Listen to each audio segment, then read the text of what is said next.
জঙ্গলে বিদ্যা বসু নামের এক গাধা বাস করত। গাধাটি সবার সামনে দিয়ে এমনভাবে হেঁটে যেত, মনে হতো সে সব জানতা।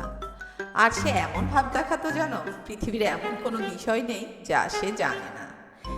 একদিন জঙ্গলের বিরাট গাছটার নিচে ঘোড়া, গরু আর হরিণ বসে গল্প করছিল।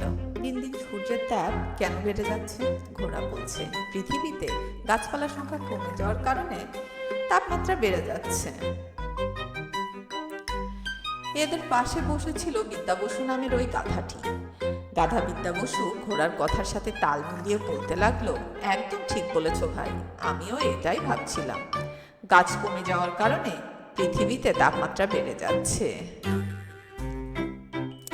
এদের মধ্যে গরু বলে উঠল, মেরু অঞ্চলের বরফগুলো গলে গিয়ে সমুদ্রের তলদেশের উচ্চতা বেড়ে যাচ্ছে। এটা সমস্ত প্রাণীগুলোর জন্য ভীষণ চিন্তার বিষয়।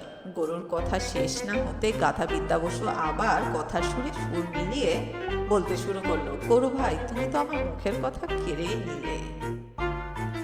তুমি কিভাবে বুঝলে আমি এটাই বলতে চেয়েছিলাম? এর মধ্যে হরিণ বলে উঠল, গাছের সংখ্যা কমে যাওয়ায় পৃথিবীতে বৃষ্টির পরিমাণও অনেকটা কমে গেছে। বৃষ্টি না হওয়ার কারণে পুকুরের পানি শুকিয়ে কাদা ছাড়ার কিছুই অবশিষ্ট নেই। আর এতে আমাদের পানি খাওয়ার জন্য অনেক দূরে ওই ঝর্ণার কাছে যেতে হয়। ঝর্ণার কাছে যেতে যেতে হরিণের এ কথা শেষ না হতে গাধা বিদ্যা বসু বলতে লাগলো, একদম ঠিক বলেছো ভাই হরিণ, আমিও ঠিক এই কথাটিই বলতে চেয়েছিলাম তোমাদের। এতক্ষণ চুপ করে সমস্ত কথোপকথন শুনছিল শেয়াল মশাই। এবার মুখ খুললেন শেয়াল মশাই। শেয়াল গাধাকে বলল, তুমি তো সব বিষয়ে অনেক কিছুই জানো দেখি, এক কথায় মহাপণ্ডিত বলা যায় তোমাকে। গাধা গর্ব সহকারে বলল, তা বলতে পারো, এমনি এমনি তো আর আমার নাম বিদ্যা বসু হয়নি। শিয়াল বলল, কয়েকটি কারণ বিশ্লেষণ করো দেখি, আমি একটু শুনে আমার জ্ঞান বৃদ্ধি করি এ বিষয়ে। গাধা কিছুক্ষণ চুপ করে থেকে বলল, এইসব বিষয়ে আর মাথা খাটিয়ে কাজ নেই, আমার অনেক কাজ আছে, অন্য একদিন সময় পেলে তোমাকে বুঝিয়ে বলবো। এ কথা বলে গাধা বিদ্যা বসু মাথা উঁচু করে হাঁটতে হাঁটতে চলে গেল।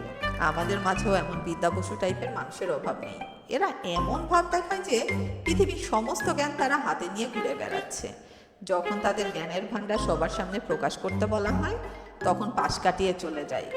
এমন মানুষের আপনি কখনোই কথা দিয়ে হারাতে পারবেন না, কারণ যেভাবেই হোক তারা নিজেকে সর্বসর্বা প্রমাণ করেই ছাড়বে। এজন্য এমন জ্ঞানী ব্যক্তি দেখলে যতটা পারবেন দূরে থাকবেন। আপনাদের সকলের শুভকামনায় তাহার তুমি।